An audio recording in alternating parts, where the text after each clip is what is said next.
तो तमिलनाडु की विधानसभा में वो काफ़ी शर्मनाक था। मैं ऐसा इसलिए कह रहा हूँ कि ऐसी कल्पना हमने नहीं की थी और ना ही हमारे देश के लोगों ने की थी, क्योंकि वहाँ के जो नए निर्वाचित मुख्यमंत्री हैं जोसेफ विजय, उनसे काफ़ी उम्मीदें थी और जो युवा थे देश के वो उनके सपोर्ट में थे और राज्य के जो युवा थे उन्होंने उनको मुख्यमंत्री बना दिया।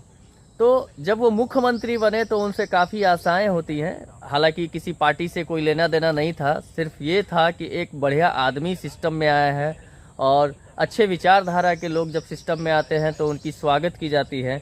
और देश के जो तमाम युवा उन्हें देख रहे थे, हालांकि उन्हें पहचान तो पहले ही बहुत लोग रहे हैं, लेकिन एक नए चेहरे के रूप में पहचानना, एक नए पोजीशन के रूप में, जैसे कि वो सीएम बनने वाले थे, इसमें उन्होंने एक अलग पहचान बनाई।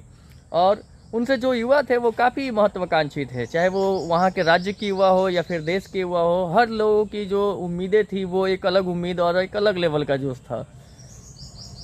लेकिन यहाँ पर उनका जो चीज़ था ना वो देखने को मिला नहीं, क्योंकि वो विधानसभा का पहला ही दिन था और पहला ही दिन डीएमके के जो सदस्य हैं उदयनिधि, उन्होंने कुछ ऐसा बयान दिया जो किसी एक धर्म के लिए था और वो धर्म है सनातन धर्म, और उसे मिटाने के लिए पता नहीं वो कौन कौन से दिमाग में अपना फितूर पाले बैठे हुए हैं और उन्होंने अपना बयान दिया। खैर, उनके विचार से मैं सहमत नहीं हूँ।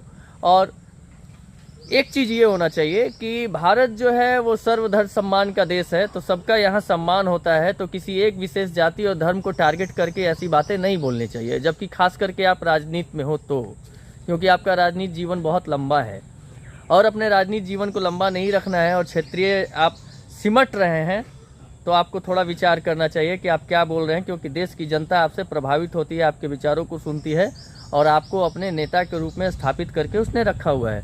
आप मानिए या ना मानिए, वो आपके विचार हैं, लेकिन अगर कोई मान रहा है तो उसकी आलोचना करना और उसकी निंदा करना वो आपका हक नहीं है, क्योंकि बहुत सारी देश की ऐसी जनता है जो अपने इस धर्म को मानती है।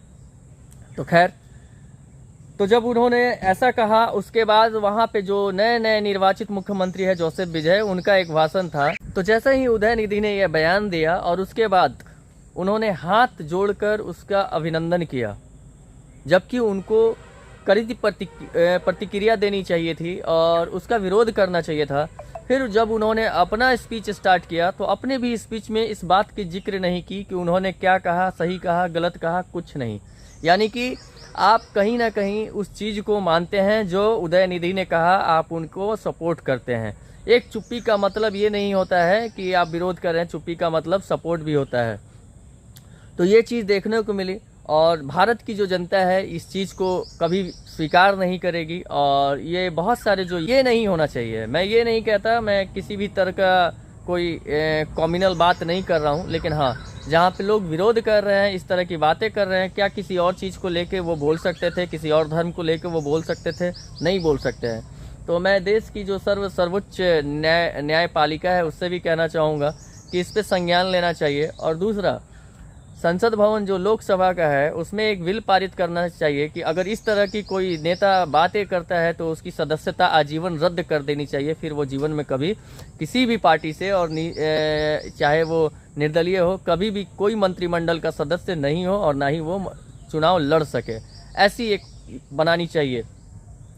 तो ये बात आपको कहाँ तक अच्छी लगी, आपको क्या लगता है कि ऐसा होना चाहिए, नहीं होना चाहिए? आप अपने विचार मेरे कमेंट बॉक्स में ज़रूर दीजिएगा और तब तक के लिए आप मुझे आज्ञा दीजिए। जय भारत, जय हिंद।